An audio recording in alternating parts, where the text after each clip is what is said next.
I'm Dr. Bessie Jo Tillman. Most folks call me Dr. Joe, and I became a physician in the early 1970s, and by the early 1980s, I was a mess.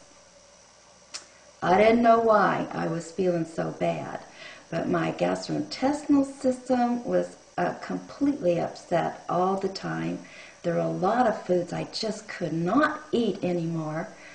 I had recurrent bladder infections and vaginal yeast infections, and it was like I knew my colleagues wouldn't really know what to do with me. So at that point, I started doing my own research, and I visited a doctor who was doing some nutritional programs and allergy testing. And you know, when he started telling me about the yeast overgrowth problem, the yeast syndrome, I thought, that is what I have.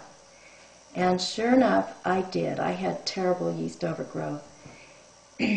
So I can understand how you feel if you're putting up with all those miserable things. It's not fun at all. Well, first thing he did was tell me to stop eating sugar. And I thought, stop eating sugar? I was a sugarholic. I couldn't imagine not eating sugar. So I thought, well, I'll just stop for a little while. And then I can go back and I'll be, to eating the same old way, and I'll be okay. Well, that was a laugh, wasn't it?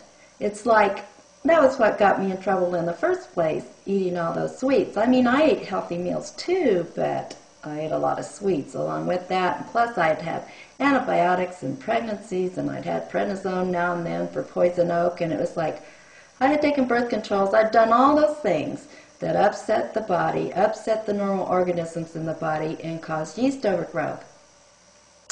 Well, that set me on my quest for health. And that's when I got into natural medicine, looking at nutrition and other things that would nourish the cells and detoxify them so that my body would heal. In that process, I looked at the research of some pioneer doctors in nutrition, Dr. Price, Dr. Pottinger, Dr. Page. And you know what? They found out that there are basically certain foods that work really well for our bodies and certain foods that don't. And those certain foods that work well for our body create an environment in our gut that the yeast doesn't really like, so they don't live on it very well, so then they start dying off. And the bacteria that are good for us in our gut, easy to implement. The first 48 pages tell you how to do it, and it's easy reading because there's a lot of charts. Well, for instance, look at this chart. The Class A foods, those are the ones that feed you without feeding the yeast. If you eat just those Class A foods for 4 to 8 weeks, that starts getting those yeast critters on the run and out of your system and back in the right balance. Class B foods still tend to feed the yeast, even though they're really good foods.